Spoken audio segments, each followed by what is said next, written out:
Welcome back. Thank you for checking me back on another great episode of the Common Sense Podcast. I'm your host, Mac1, Kylan, whatever you like. Again, appreciate you guys for checking back again, tuning into another episode. I think episode 4 we are right now. I just want to say, hey, I appreciate y'all for checking with me, man. And we on it going, man. I hope you guys had a great weekend like I had a great weekend. It was very quick, very sudden, but it was a great weekend. I had fun chilling with my baby girl, chilling with my girl and things like that for the most part. So it was a great weekend for me. And I hope it was for everybody else, man. We're just going to get right into it. Honestly, I don't have too much to discuss as far as music goes. I do have some new music, and really the only thing I got right now to discuss is Party Next Door. That new P4 just dropped out, and let me tell you, first of all, Party Next Door definitely came about by accident for me listening to. Not like even a Drake feature. I definitely heard him and Drake later. I started listening to Party Next Door solely just to impress girls. That's it. That's the only reason why I did. I just started listening to them because I knew certain chicks that I was messing with was listening to Party Next Door, so I definitely wanted to go and listen to them just to have something to talk about, right? And then next thing you know, the music was fire. And then, we're here now. P4 has been a long wait from his last project. And with this one right here, I will definitely tell you that Party was in his bag. Last joint was cool. This one right here was definitely fire. I got some standout songs that I'm gonna play for you guys in a second. But this right here, he was in his bag. The whole thing sounds fire. The first one, the first song on this joint is Control, which definitely sets the tone for the whole project for the most part. And here I'm gonna go ahead and play a little bit for you. It's gonna be a little slow.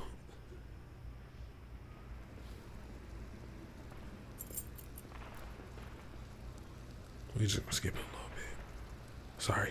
Party Next Door, you understand his vibe, right? It's a very, very subtle, very chill, very warm vibe that he provides, and this album is nothing short of it for the most part. I'm rocking with it. This right here is a vibe for me right here. The Control to kind of set it off, which so far in the first half is really just kind of him getting into a threesome. That's what it's really getting, like him with his girl, and he's just trying to spice it up a little bit, right? And so his girl finds him another little shorty, another little boo thing for their little relationship, which leads us into this shit right here, which it has that DMX sample, which this shit is incredible. The production on this shit, fire. You can already see where we're going with that, where he's going with that one. This shit sounds fire, right? Definitely a good time. If you live in Vegas, it's summertime.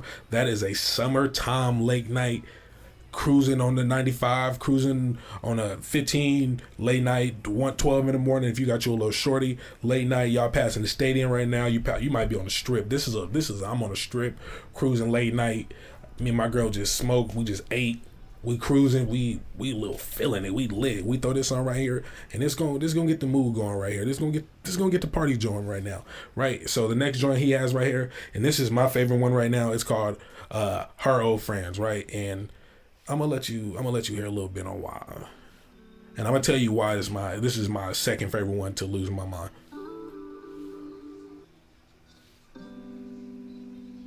I know you guys know that. That for the men for the most part. Well, I'm speaking to the fellas on this one right here. And if you don't relate, I'm gonna just tell my story and what this means to me and why I mess with this. You've been in a situation with a shorty or a situation with a girl, and y'all might go on a break, right? Or if y'all break up, anyway, y'all go on a break, right? Because y'all always get back together, right? And y'all go and do y'all thing, right? Y'all go and explore, y'all do whatever it is for the most part, and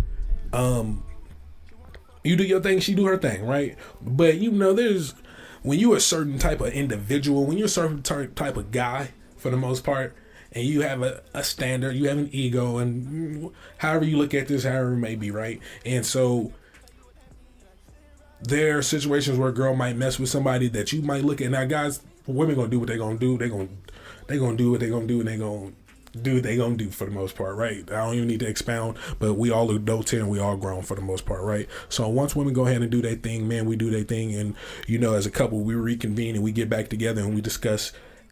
I've discussed. I don't care about nobody else say. I don't care what anybody else has to say. But me and my situation have definitely discussed the things that we have done. Not everything has been truthful, and some things might have been exaggerated, right? But we have discussed, the bodies we might have caught or the body we might have caught on that break, right?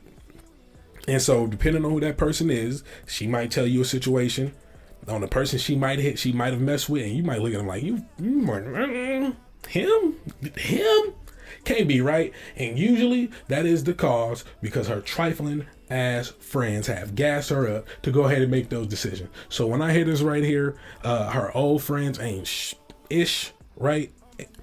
I relate. It hits me in my core a little bit, in my past for the most part, only in the past, you know what I mean? But yeah, Control, Lose My Mind, Her Old Friends. These are some bangers so far that I've listened to. And the first half is fire. The first half of this project is very fire. Like I said, I'm excited to have this. I'm excited to listen to Party. It's been a while since we've had a good project from him, or a project from him. I don't want to say a good project because that sounds rude, but a project from Party Next Door, man. Just good to hear him back. Good to hear him back in his bag. Good to hear him bringing these vibes right on the summertime, right? Next up, we're just gonna get right into it. NFL draft, baby. We have some winners. We have some losers. Shout out to the Chicago Bears for drafting Caleb Williams. If you're a sports fan, I think we all kind of knew that was going to happen, right? We seen Chicago make a lot of moves in the offseason trying to grab Caleb a supporting cast going into this new season, right? We seen them pick up Mike Williams, old boy from the Chargers. I can't think of his name right now. I'll probably think of it later on. But we've seen them pick up some great receivers, and then they got lucky as well in the draft as well too. So again, shouts out to them. I'm excited to see what they do with Caleb Williams. I hope he proves me wrong for my next thing I'm about to get into. But just to play some devil's advocate, I have yet to see. Although he had a great college career. A lot of USC quarterbacks have great careers. I have yet to see a USC quarterback really translate into the NFL successfully, right? Successfully, and I mean successfully as in able to stay healthy, able to play, able to start, able to have somewhat longevity, right? To kind of give you an average 4 to 5 years without any injuries or anything like that for the most part, right? So that's what I mean when I'm saying successful, right? And if you get me, you understand what I'm really trying to say, right?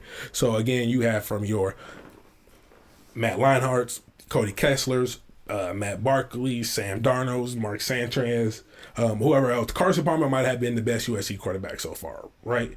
Then you might say Sam Darnold might have somewhere to go, so we're going to keep him in there. But everybody else, ass and trash, right? But I hope Caleb Williams proves me wrong, because I'm excited to see him. And again, he's a young black quarterback, right? So again, I don't want to shit on him, and I don't want to seem like I'm hating. I'm just talking about history and facts so far.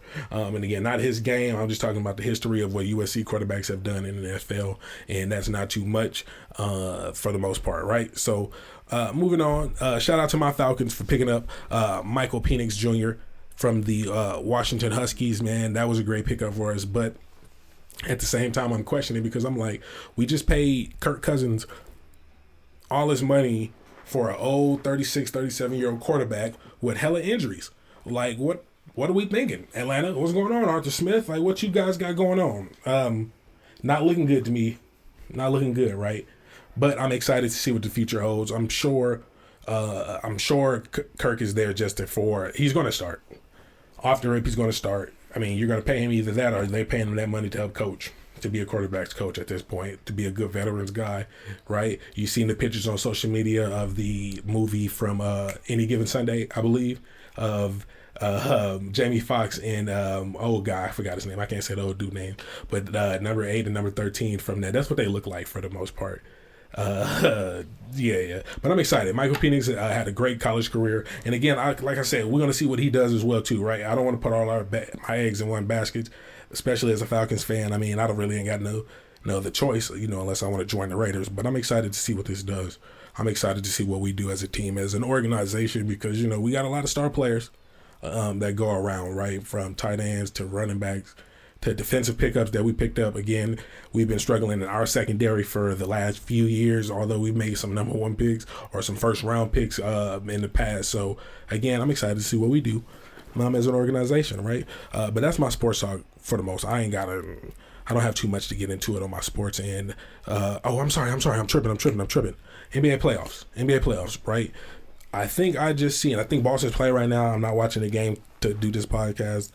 I think Minnesota just closed out on the Suns. You will see that, or you already know that for the most part.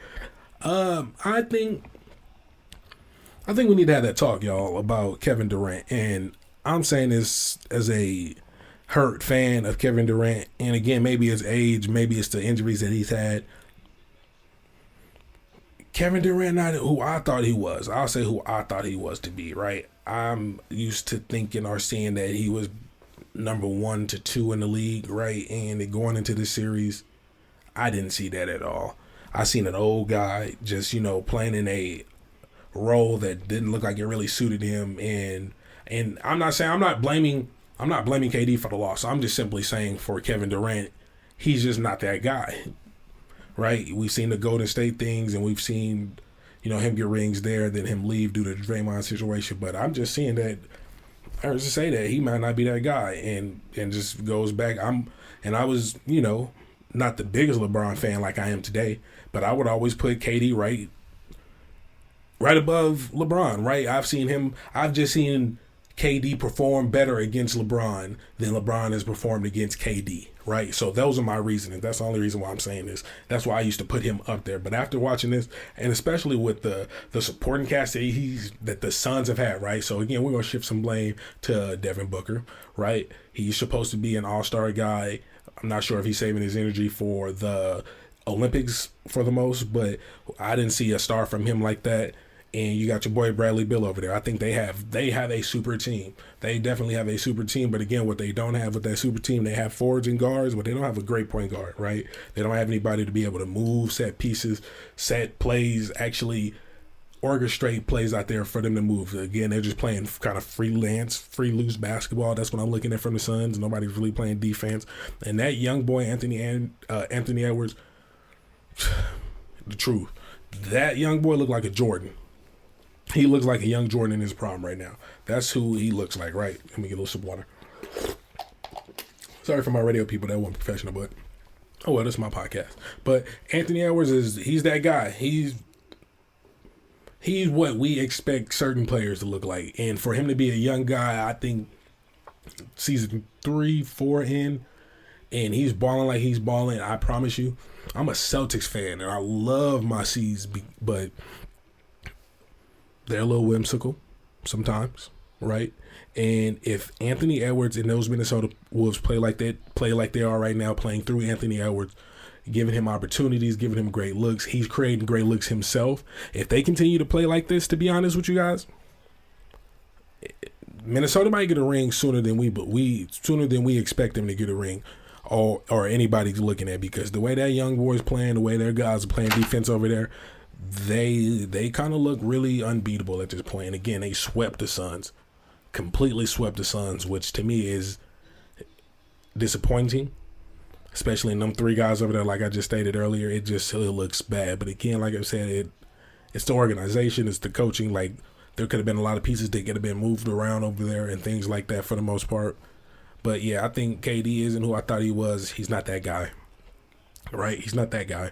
And I love KD. He's still a baller. He's still a hooper. Like, I'm not taking that away from him. Like, just because he didn't perform, like, he's still a hooper. Like, he'll still ball against anybody I know or whoever, right? And I'm not trying to dick around. I'm just stating facts, right? But he's just not who I thought he'd be. And to be honest with you, this proves it. Like, this thing that they have right here completely proves why he's not that guy, right? So, again, shout out to Minnesota for getting them boys out of there in the first round. Very impressive. Shouts out to Anthony Edwards again for balling. My C's, we are looking to get 3-1 today, right? We lost a few nights ago without playing against Jimmy Butler, without playing against Terry Rozier, which looked very sketchy. We lose without them 2 guys, and I can only imagine what happens when they come back, maybe full health. I think Jimmy might be hurt, which hopefully, works to our advantage, right? Especially getting down to the second round. But yeah, we're going to close them out. Just as a fan, I know we're going to close them out, right? But that's what I want to talk about. That's really all I want to say was that KD in that first round. Knicks playing good basketball right now. Dallas is playing good basketball right now, even though I think they're tying it up. I've seen them play last night. Luka is balling for the most part, even though he's averaging a triple-double. I see him saying he's not doing enough for Dallas, which, He's a young guy, right? So, and Kyrie said that, he's just going over some mental humps right now, right? So he's going to figure out they have a long way to go in their series. I'm rooting for Dallas in that series over there. But I'm an East guy, Celtics all day. You know what I mean? But yeah, moving right on, because I ain't gonna keep you guys. New spoiler alert. BMF, if you are tuning in, if you are listening, if you're watching this, you should definitely turn this shit off, because I'm definitely about to spoil season 9 of BMF, right? So let's get right into it. Season 9 of BMF, right? If we remember, I don't even want to get into last episode, right? Because y'all already know my spoiler alert. If you don't, just go back and listen to it, right? So we're going to get right into season 9. Meech and T, right? They go to Miami, home of the MKs. Shouts out to them Haitian boys over there. They go to Miami in search of a mechanic to freak their rides, right? So if you know the history, if you know BMF had safes in their cars, and all the cars that they use to transport their dope, they had safes in their cars so it can be really undetectable. Starting off right now by the Red Dogs in Atlanta, but by the feds and whoever else that kind of pulled them over, right? State police and whatnot. So they're in Miami looking for the mechanic to place these safes. In the midst of doing that, like, things transpire, right? So they go to a club again. Guess who meets these in this club while they're out there in Miami? Miss Reese at this strip club, right? So first of all, and I know I'm saying this a little early from what I'm about to get into, but yeah, I'd be a little tender too. I'd be a little tender like Meech for that one or two. I ain't gonna lie, she been a little loyal, even though she with the ops at the ops strip club in Miami dancing, right? So he sees her again, right? T thinking she set him up, all this ish, but guess who's in the club? Some MK dudes, right? So they see Meech, see T, see the crew, pull out the strap, and smartest thing to do is get the hell out of that club, right? You on they home turf, you don't know nobody, you don't know shit, get out of there, right? So that's what they do, and they get out of the strip club and they go, they get out to safety, right? In the midst of that, jumping back and forth, the father finally catches up with his hoop dreams, right? And I mean hoop dreams, but his music career, right? One of the guys recognizes him from that performance that he had with the Campbell Brothers, and he wants to go on tour. He wants Charles to go on tour with them, right? And this is his moment, right? They've sacrificed some things, because they had kids early, they got married, so they had to put a lot on the back burners, and so now this is his moment, right? And so Charles, of course, getting the opportunity to do this, he thinks it's the right time for him and Lucille to bond, right? And Lucille got some other plans on her own, right? And we're gonna break them down too. So, but keep this in mind, Charles is getting ready to go on a tour, but he wants Lucille to go. But Lucille's a little distracted, right? But just keep that in mind, we're gonna get into it. My next topic is Jen, my favorite cop. Officer Jen, or no longer Officer Jen, is getting too close to the sun.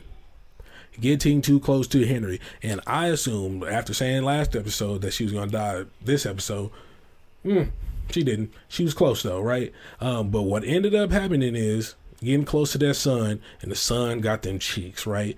Old Henry got them cheeks, which I ain't gonna lie, I felt a little way. I don't know if it was jealousy or what, but I kind of didn't like it.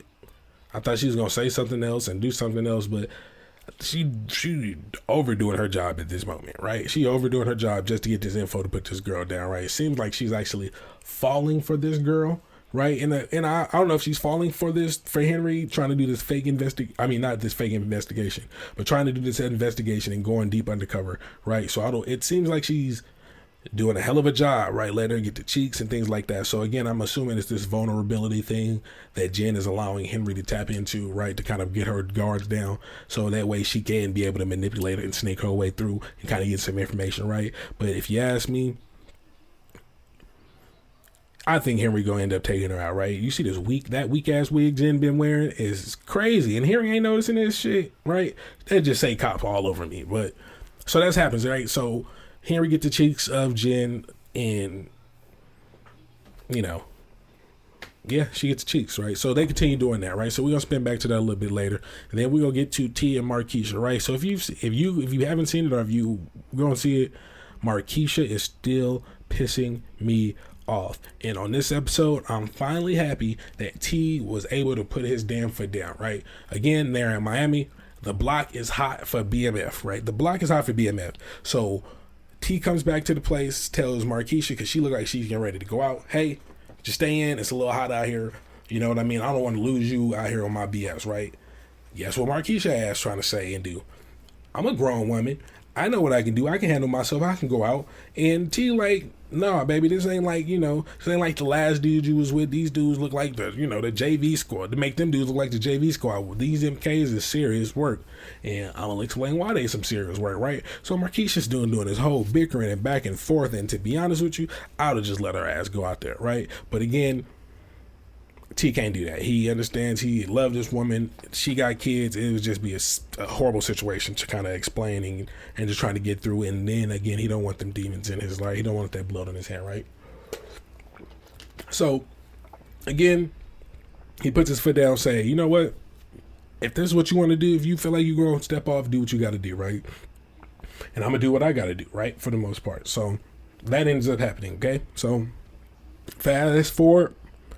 Mission complete.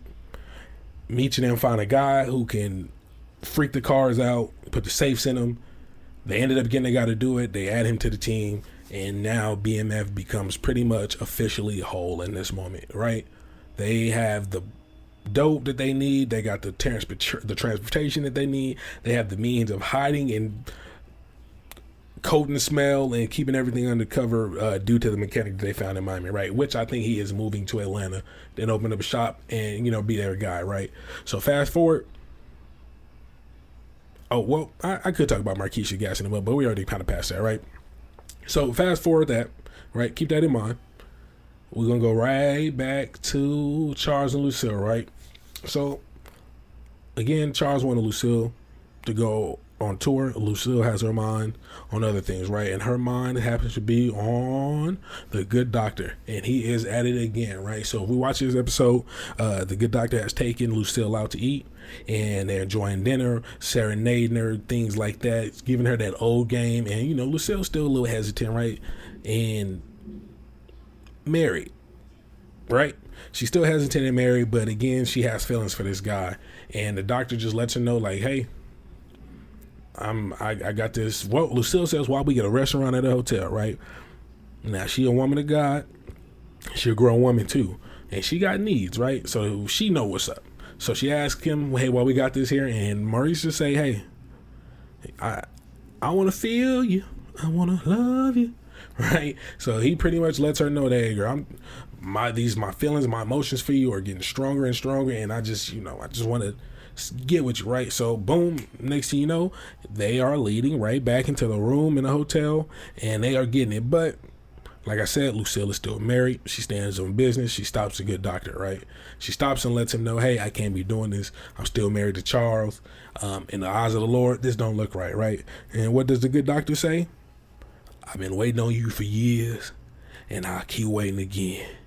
Right, so this Negro is smooth, right? This is one of them smooth, dark skinned brothers, and I'm gonna be honest with you, Charles. The inevitable is happening, brother. The inevitable is happening, right? This is just a little bit of extension, an extension of what's to come for the most part, right? So Lucille gives dog the hammer, say we can't do this, right? So that is that. And to be honest with you, we're gonna spoil it right here. So going forward. End of the story. Charles comes back, right? We're going to get right back to it. Charles come right back again, sees Lucille and say, hey, Lucille, what's up? You want to go on tour with me again? And he asked her the second time, and Lucille said, you know what? I can't do it. You know why, Charles? I'm in love with the good doctor. And Charles looked at that woman, sick, disgusted, but what can you do? He understood, and you know what? Charles took his L really gracefully.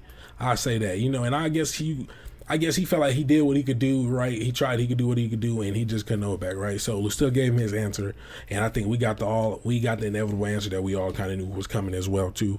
That Lucille was fed up, and she found some new love in her life, and she wasn't gonna miss it again for Charles, for nobody, right?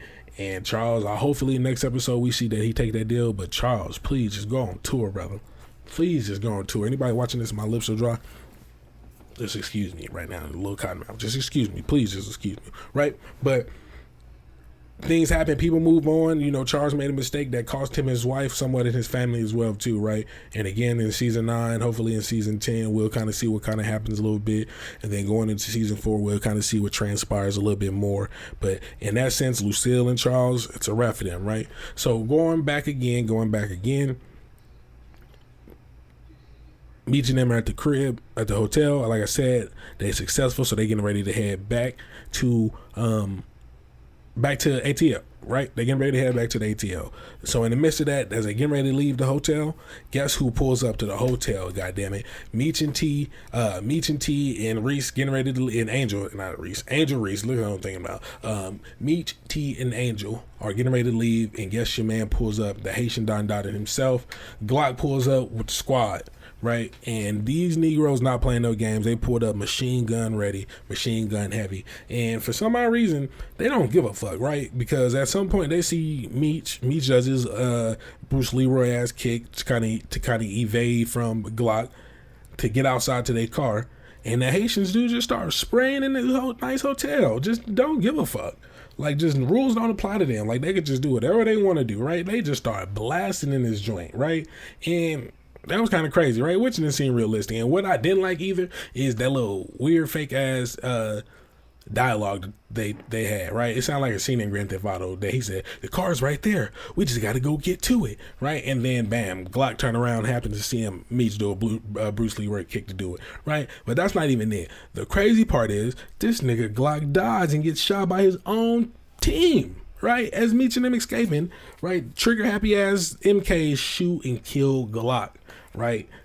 Crazy. And so that's all I did for me. I'm excited. That's all I needed to say. Glock ass is out of here, right? One more op and villain out of here, right? Which I hope they get some stronger villains, right? These weak ass villains they getting out here. These niggas just seem extra, right?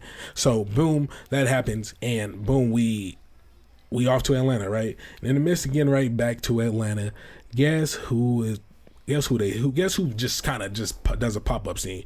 The snitch ass nigga Remy, right? And I say he's a snitch because he ends up telling the Red Dogs that, hey, Meech and them might have some dope coming back. If y'all see him, y'all should pull them over, right? But Meech and them happen to have these brand new vehicles that have these sound safe, smell-proof safes that can hopefully hide and protect the assets from the Red Dogs, right? So that's what we're looking at so far. Again, it was a quick recap. It wasn't the best recap, but it was a recap, right? You get it, right? And if you've seen it, you can relate. Leave some comments in the video if you got any ideas of what you think is going to happen. If I said anything wrong, if I missed anything, if I didn't get something right, just let me know, right? Leave it in the comments, and I read comments, and I definitely respond back to your comments, right? You might not like what I say in them comments, but I'll just respond back, right? So right, and the ending, right? This St. Louis, you got to get out of here, dog. Henry keeps messing up. Now, after her father said stop and don't retaliate to Terry and Meech, she goes and RP to the big homie, the most loyal person on this show. My dog, man, he been the A1 since day one. Hoops. RP to my dog. Hopefully, we don't know yet. We just seen him laying on the ground. Usually when we know a death happens is when people run out, right? When we see people run out to try to aid and support, and oh my God, right? Usually that's when people die. But on this one, we didn't get a chance to see that happen. And Henry also said, unless she just stupid, well, I might be stupid because that could have been the message, right? So she shoots him and says, hey, tell Terry he's next, right? So I don't know if she shot him, knew he might be alive or whatnot, but we gonna see. I don't want to put all my eggs on one basket and say Hoop's dead, but Henry definitely retaliated when her father told her not to retaliate. And to be honest with you, I think her father's gonna take her out, right? We understand why her father does not maybe like her or why he looks at her in a certain way. So I think the father might just take her out, and that might be how Henry dies and gets out of here, right?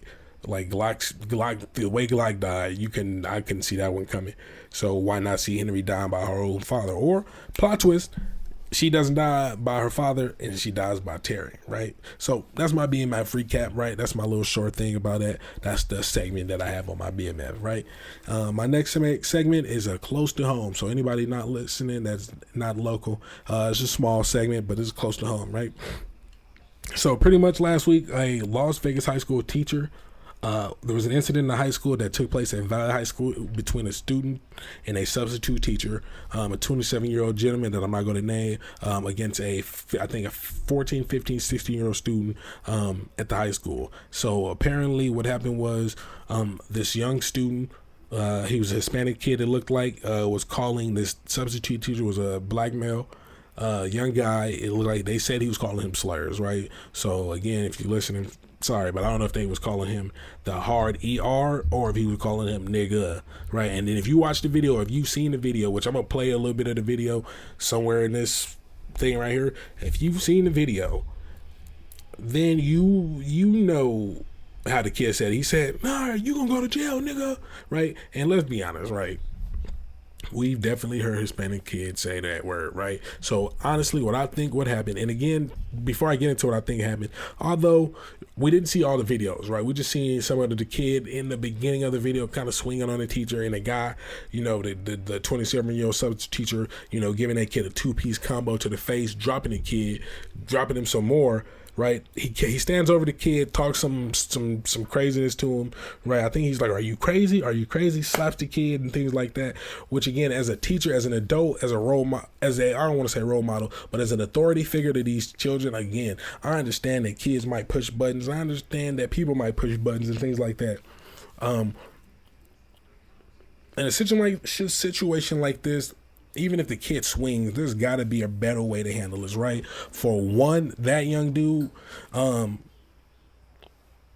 he's a young black guy in the school system trying to figure it out, right? And so things like this, which he probably already has stereotypes and things like that. And again, people might be saying, "Bro, he put his hands on him, bro." That's cool, and I understand that, but as an adult, having to be more mature, right? Having your brain hopefully a little more mature, a little more developed than this 14, 15, 16-year-old kid, there are better ways to handle than really retaliating and punching this kid back, right? Obviously, this guy was able to, he had long arms, right? So obviously he was able to, swing and hit him, right? But he could have restrained that kid another way, called for school police or whatever. It just could have went down a better way than, him fighting that kid, right?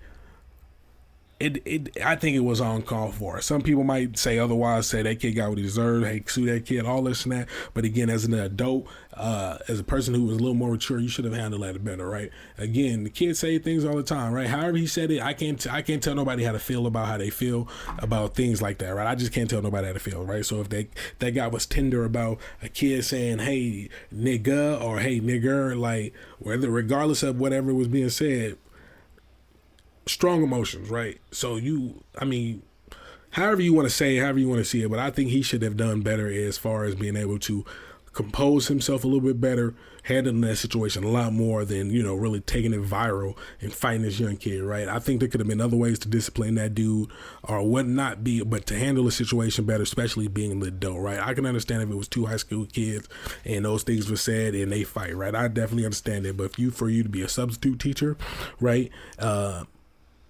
There's standards. There's some standards that you have to hold yourself, right? And I think he has to hold himself accountable, right?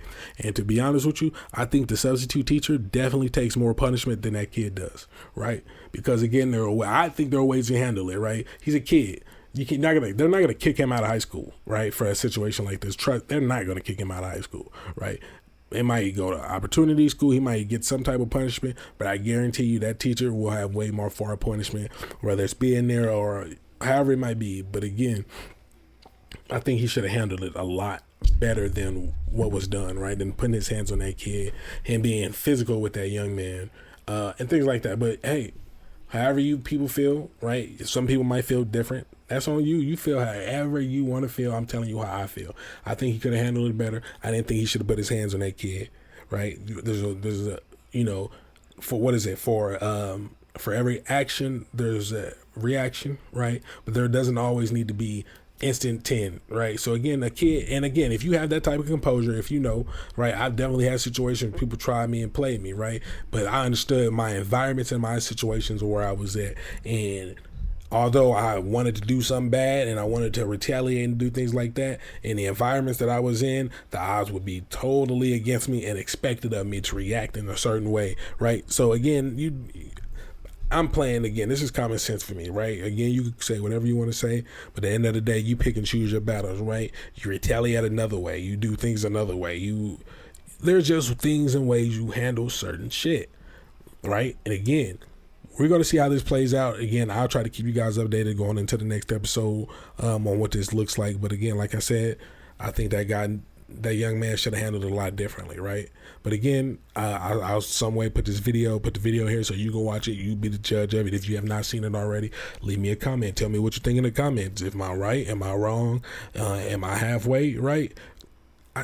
Levels to certain shit and how you handle situations, especially being a teacher, right? I always tell people, especially like in life, when you are I don't want to say authority figure, but when you are a certain position, higher position in thing where you have a certain authority, right? Your word carries things. What your word means a lot, carries weight, and your actions carry weight, right? And it can be looked at a lot of different ways, right? And depending on the area and the situation that you are, depending on how you react and how you respond, you will be judged for that. And for some people, punishment looks different for other people, right? So again, I'm wishing the best for him, right? Again, if we can say self-defense for sure, right? We can say the young man defending himself against this young kid coming up and swinging against him, right? For whatever his response was back to that kid after he said nigger to disrespect him, right? Because it is disrespect at the end of the day, right? So I'm standing on that nobody should be disrespected. I will stand on that, right?